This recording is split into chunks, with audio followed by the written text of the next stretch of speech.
তড়িৎ বিশ্লেষণ পদ্ধতি কি বলেছিলাম এদিন মনে করছেন পুরো শর্ট করে শর্টে বলে দিই গাড়ি তো করছে না রে মানে এই পাত্রটা কি বলে পাত্রটা কি বলে ভোল্টমিটার যে পাত্রে তড়িৎ বিশ্লেষণ করা হয় এর মধ্যে কি থাকে এই কি বলে এগুলো কি বলে আপনাদের কি বলে তাহলে ক্যাথোড কোনটা এটা ওটা না মানে যেটা প্লাসের সঙ্গে না মাইনাসের সঙ্গে কোনটা ক্যাথোড কোনটা অ্যানোড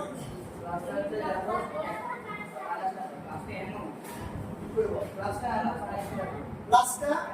অ্যানোড তাহলে এটা বুঝলাম অ্যানোড এটা কি খালি এটা কি ক্যাথোড তাই তো আর কি ঘটনা ঘটে তড়িৎ বিশ্লেষণে বলেছিলাম যে ধর একটা NaCl এটা বিশ্লেষণ হলো তাহলে এরকম হয় তাই তো Na প্লাস আর Cl মাইনাস তাহলে কি হয় কে কোথায় যায় নামে মনে রাখছি ক্যাটায়ন ক্যাথোডে অ্যানায়ন অ্যানোডে তাহলে এটা ক্যাটায়ন কোনটা এটা প্লাসটা দিকে যাবে মাইনাসের দিকে যাবে ক্যাথোডে ক্যাটায়ন ক্যাথোডে অ্যানায়ন অ্যানোডে তাহলে গেল তাহলে এখানে কি জমা হবে ক্লোরিন জমা হবে এখানটাতে সোডিয়াম জমা হবে এই সাধারণভাবে আমরা পড়েছিলাম এছাড়া আর কি পড়েছিলাম যে হচ্ছে যদি দুখানা তড়িৎ বিশ্লেষণ থাকে মানে এটা আর জলের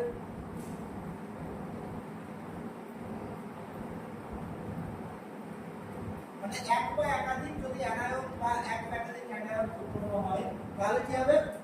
অ্যানায়নগুলোর মধ্যে অ্যানায়ন বা ক্যাটায়নগুলোর ভিতরে প্রবণতা থাকবে যে কে কে মুক্ত হবে দুজনে যাবে কিন্তু ওদের ভিতরে কি হবে কম্পিটিশন হবে যে যার ইলেকট্রন গ্রহণের ক্ষমতা বা ইলেকট্রন বর্জনের ক্ষমতা বেশি তারা কি হবে তারা জমা হবে তাহলে জমা হবে তাই তো তাহলে এই হচ্ছে তড়িৎ বিশ্লেষণের পদ্ধতি তাহলে আগে আমরা কি বলেছিলাম যে যদি তড়িৎ বিশ্লেষণ করা হয় তাহলে আস্তে আস্তে কে ক্ষয়ীভূত হয়ে যাবে একটা ক্ষয়ীভূত হয়ে যাবে আর ক্যাথোডে এসে সবাই জমা হবে তাই তো কারণ এটার কারণ আগে তুমি যেটা বলেছিলাম কপারের হচ্ছে কপার তড়িৎদ্বার ব্যবহার করে যে জিনিসটা সেই জিনিসটার ক্ষেত্রে দেখেছিলাম যে হচ্ছে ক্যাথোড থেকে এই অ্যানোড থেকে নিয়ে চলে যায় ক্যাথোডে জমা হয়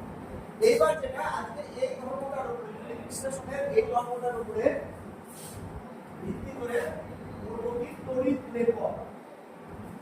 লেপন ঠিক আছে তড়িৎ লেপন আমরা বইয়ের সংখ্যা দেওয়া নাই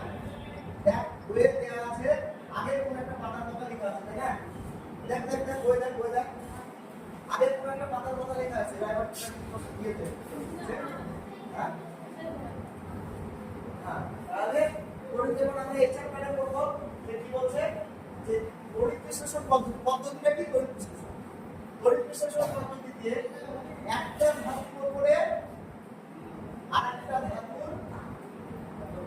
প্রলেপ যে কাকে বলেছিলাম ভর মিটানো গোবর মিটাই তাহলে কি করে গোবর সার্চ করে ওটা মিটানোটাকে কি বলে প্রলেপ দেয়া বলে তাহলে এটাও কি হলো এটাও আমরা কি একটা ধাতুর উপর একটা ধাতুর প্রলেপ দিচ্ছি কিন্তু কার উপরে কার প্রলেপ দিব আমরা যার প্রলেপ দিব আমরা চাইবো কি যে সে বিক্রিয়া না করুক যেমন এইটার জন্য আমরা একটা জিনিস করবো সেটা হচ্ছে সক্রিয় সেটা 9 এ আছে ওদের আছে কিনা দেখতে হবে মনে হয় বেশি আচ্ছা হাইড্রোজেন থাকে এরকম জায়গায় হাইড্রোজেনের নিচে থাকে কি চার কপার আলোক সোনা রূপো আগে সোনাটা পরে থাকে তাহলে এই চারটে ধাতু ছাড়া কয়না আমরা তৈরি করবো কয়না তৈরি করবো না এই চারটে ধাতু কয়না তৈরি করি কারণ কি এরা হাইড্রোজেনের নিচে আছে মানে এরা কম শক্তি তারপরে এরা বেশি দিন চকচক করবে এই তো গল্প এছাড়া ঘর বলছে যে তার উপরে কাট করে দিব বলছে যে কোনো একটা সক্রিয় ধাতুর উপরে মানে সক্রিয় বা যে কোনো ধাতুর উপরে অপেক্ষাকৃত কম সক্রিয় ধাতুর প্রলেপটা দিব নাহলে কি হবে আর তো লাভ হবে না ও যদি একাই যদি বিক্রিয়া কম করে যা করে দিচ্ছি তার তুলনায় তাহলে ওকে একা ভালো অত দরকার নেই প্রলেপ দেওয়ার কিন্তু সেই জন্য কি করে কম সক্রিয় ধাতুর প্রলেপ দেয় যেমন এখানটাতে বলছে তড়িৎ লেপনের তারপরে কোশ্চেনটা যেটা বলছে এই পদ্ধতিটাকে আপনি কি বলছেন তড়িৎ লেপন আমি আবার ব্যাক করে দেখো সংখ্যাটা বলছি যে তড়িৎ বিশ্লেষণ পদ্ধতিতে একটি ধাতুর উপরে অপেক্ষাকৃত কম সক্রিয় ধাতুর প্রলেপ দেওয়ার যে পদ্ধতি এটা হচ্ছে তড়িৎ লেপন বা ইংলিশ নামটা কি তড়িৎ লেপন বা হ্যাঁ এখানে দেয়া নেই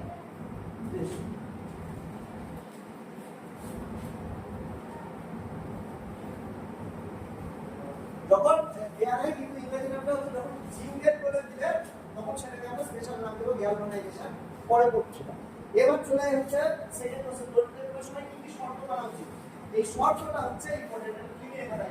এটা ইলেকট্রোস্ট্যাটিক এইবার শর্তটা লেখ তাহলে তোরে আরেকবার তড়িৎ লেপন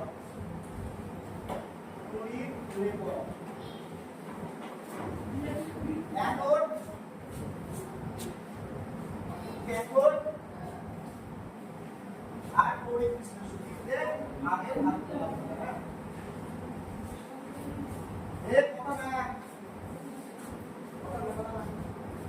অ্যানোড ক্যাথোড তড়িৎ বিশ্লেষণ অ্যানোড রূপে কাকে লিখব যার উপরে থাকে কেন অ্যানোডটা তো ক্ষয়ীভূত হচ্ছে তাই না অ্যানোডটা ক্ষয় হচ্ছে ক্যাথোডের গামাগুলো হচ্ছে যার উপরে মানে যার উপরে দিব সেটা হচ্ছে অ্যানোড যার উপরে দিব যার উপরে সেটা হচ্ছে ক্যাথোড আর তড়িৎ বিশ্লেষণের কি দিব যার উপরে দিচ্ছি যার উপরে তারই এবং লবণ এবার উদাহরণ দিয়ে বলবো না একটা এক্সাম্পল দিয়ে বলবো ধর নিকেলের করে নিকেলের করে তাহলে এখানটায় জাম করে নিকেল এখানে কার উপর দিব লোহার চামচের উপরে এটা লোহার চামচ এখানটায় আরেকবার নিয়ে লোহার চামচের উপরে লোহার উপর নিকেলের উপর তারপরে বিশ্লেষণ করে নিকেল এখন নিকেল সালফেট নিকেলের লবণ নিকেল সালফেট নেক্সট হচ্ছে কপারের উপরে তামা আর এই লবণ দেখ নিকেলের একটা লবণ নিকেল সালফেট তামার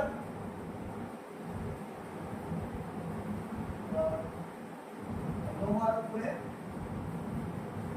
তামা তাহলে যা করে চলে এখানটায় এখানে লোহার চামচ এখানে তামা আর সিউ এই লবণটা ক্লিয়ার তাহলে এটা হচ্ছে ফার্স্ট শর্ত যে ধাতু করে দিতে হবে তাকে হবে যে বস্তু করে দিতে হবে তাকে ধাতু করে রাখতে হবে দুই নম্বর যে পদার্থের করে দিতে হবে তাকে তড়িৎ বিশ্লেষণ দ্রবণ ওই ধাতুটি হওয়া উচিত আছে আর এর জন্য এমন একটা ব্যবহৃত করে বলে যাবে যৌগের দ্রবণকে তড়িৎ বিশ্লেষণ করতে দেওয়া আর কম মাত্রার সমপ্রবাহ অধিক সময় ধরে চালনা করা উচিত মনে রাখবো তড়িৎ বিশ্লেষণে পরিবর্তীকালে তড়িৎ বিশ্লেষণে বা তড়িৎ লেখনে বা তড়িৎ বিশ্লেষণের মধ্যে সবসময় কি কারেন্ট ব্যবহার করব সমপ্রবাহ রাইট পরিবর্তিত প্রবাহ হবে না পরিবর্তিত প্রবাহ ব্যবহার করব না পরিবর্তিত প্রবাহ হলে সব বেশি লাগতে পারে এই জন্য পরিবর্তিত প্রবাহ ব্যবহার করব কি পেতে কাকে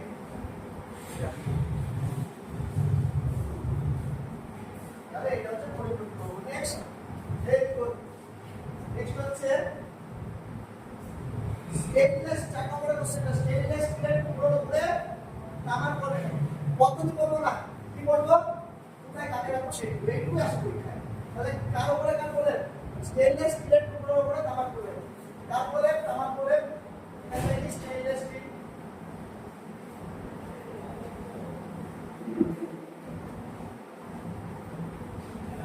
আর তড়িৎ বিশ্লেষণ করে কি করছে হলো এবার এখানটাতে আর দুটো জিনিস বলবো দেখ ক্যাথোড বিক্রিয়া আর বিক্রিয়া আছে না 301 কথাই ডান দিকে ক্যাথোড এর ঘটনা কি হচ্ছে দেখ এই স্টেনলেস স্টিলের চামচের উপরে যদি আমরা লোহার এই তামার তুলে দিই তাহলে কি হচ্ছে তাহলে কি বলেছে অ্যানোড অ্যানোডে কাকে রাখবো কপার কে ক্যাথোডে কাকে রাখবো ক্যাথোডে নিকেল না সিরিজ এটা সিউ এর উপর নিচে এটা ঘটনা কি হচ্ছে এখান থেকে নিয়ে কি হচ্ছে Cu+ প্লাস কোন দিকে যাবে এটা কি নেগেটিভ অ্যানোড এটা ক্যাথোড এটা অ্যানোড এটা ক্যাথোড তাই তো তাহলে কপার যাবে কোথায় কপার প্লাস যাবে এটা ক্যাথোডে ঠিক দিলাম যেটা হবে এটা ক্যাথোড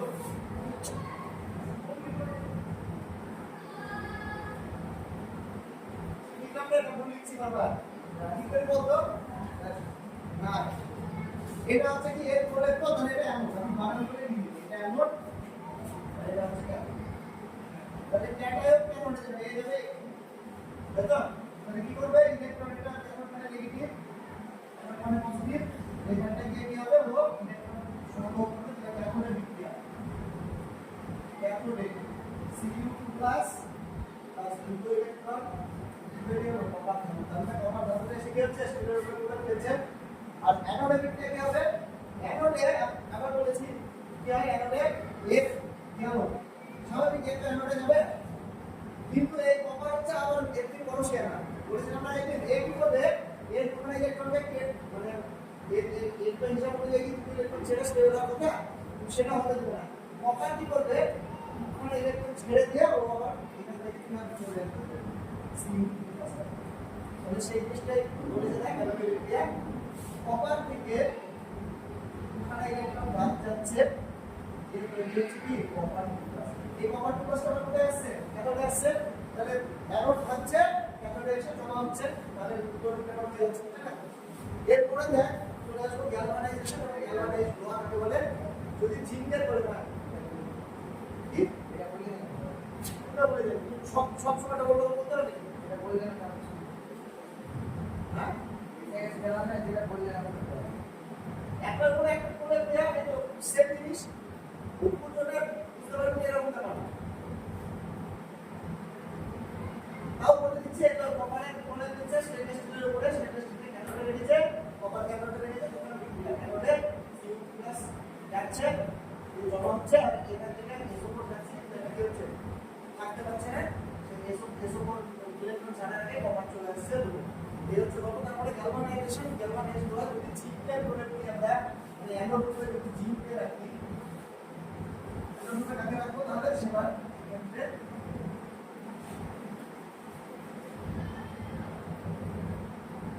অ্যানোডে কাকে রাখবো জিঙ্ক আর এখানটা থেকে লোহা আর কি জিঙ্ক সালফেট মানে জিঙ্কের যে কোনো লবণকে কি নিব বৈশিষ্ট্য স্বরূপে নিব এর সাথে জিঙ্ক কার্বনেট মিশে থাকে তাহলে বলছে জিঙ্ক কার্বনেট জিঙ্ক সালফেট চাপ আমরা নিতে পারি বলছে যে বিশ্লেষণ পদ্ধতিতে লোহার উপরে জিঙ্কের উপরে জিঙ্ক লোহার উপরে 10টা এই স্পেসিফিকেশন এইটার উপরে কি বলছি গ্যালভানাইজেশন কেমন উদাহরণ লোহার তৈরি সেতু বাড়ির গ্রিল গাড়ি বা সাইকেলের লোহার তৈরি অংশ ইত্যাদিতে বাতাসের অক্সিজেন থেকে বাঁচানোর জন্য লোড থেকে বাঁচানোর জন্য কি হয় জিঙ্কের প্রয়োগ দেওয়া হয় এই রং করাটা না রং করাটা অনেকটা কাটতে দিলে পরে ক্ষেত্রে কিন্তু আলকাতরা লাগায় সেরকম জিঙ্কের প্রয়োগ দেওয়া হয় তাহলে এটাকে বলছে গ্যালভানাইজেশন লোহার তৈরি সেতু বাড়ির গ্রিল গাড়ি বা সাইকেলের লোহার তৈরি অংশ লোহার থেকে বাতাসের অক্সিজেন পড়ছে পড়ে ফলে লোহার জিনিস সবাই করতে হয় লোহার জিনিসকে দীর্ঘস্থায়ী করার জন্য কি করতে হয় জিঙ্কের প্রয়োগ করতে হয় কয়েকটা ব্যবহার গ্যালভানাইজড লোহার গাড়ি বা সাইকেলের লোহার তৈরি সেতুতে বাড়ির গ্রিল ইত্যাদিতে ঠিক আছে আর হচ্ছে যে লোহার তৈরি বাসনপত্রকে পড়ছে পড়ে থাকে এবং কিভাবে ব্যবহার করা হয় এই যে নিকেলের প্রোডের পরিহিত লোহার দ্রব্য এবং স্টেনলেস স্টিলের মধ্যে পার্থক্য আছে স্টেনলেস স্টিল একটা সংকর ধাতু মানে দুটো ধাতুকে মিশিয়ে করা হয় আর তড়িৎ লেপন কিন্তু সেই জিনিসটা না তড়িৎ লেপন হচ্ছে একটার উপরে আরেকটা ধাতু প্রয়োগ করা হয় তাহলে সংকর ধাতু আর তড়িৎ লেপন সংকর ধাতু আর তড়িৎ লেপন কিন্তু আলাদা আলাদা জিনিস ঠিক আছে ঠিক আছে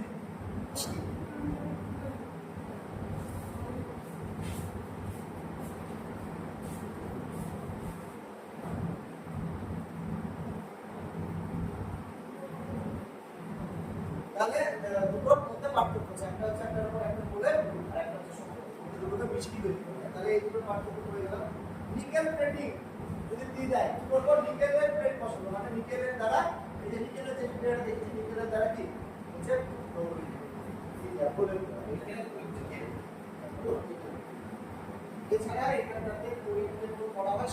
সেন্টার কার উপরে এই সবটা আমরা তিনটার উপরে করেছি, এরকম অনেক কিছুর উপরে আছে, ঠিক আছে। শুধুমাত্র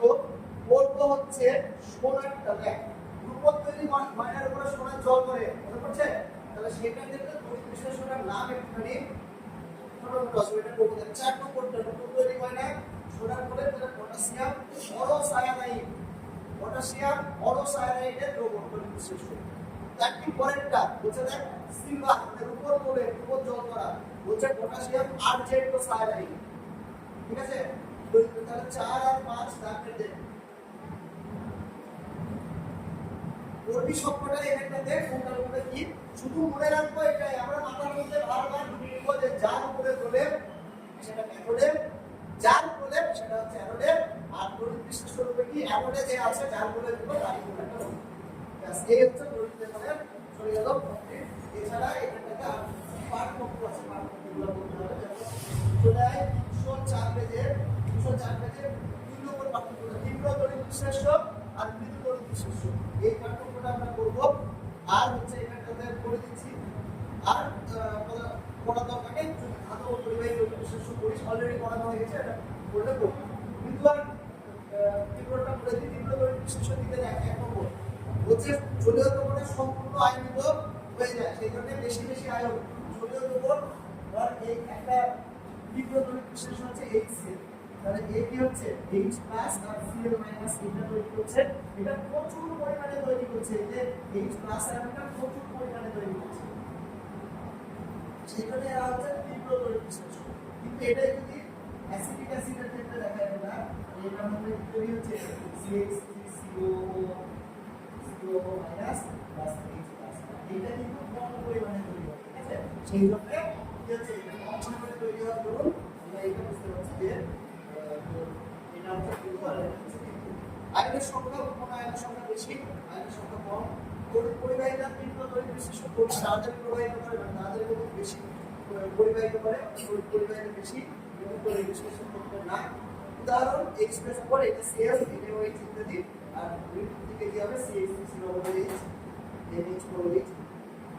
ঠিক আছে। এই তো এই ছিল মোটামুটি কমপ্লিট হলো এখানটাতে। আর 302 পাতায় চলে আয়, ওটা পড়ানো হয়েছে ক্যালোরি করতে শুরু করেছি।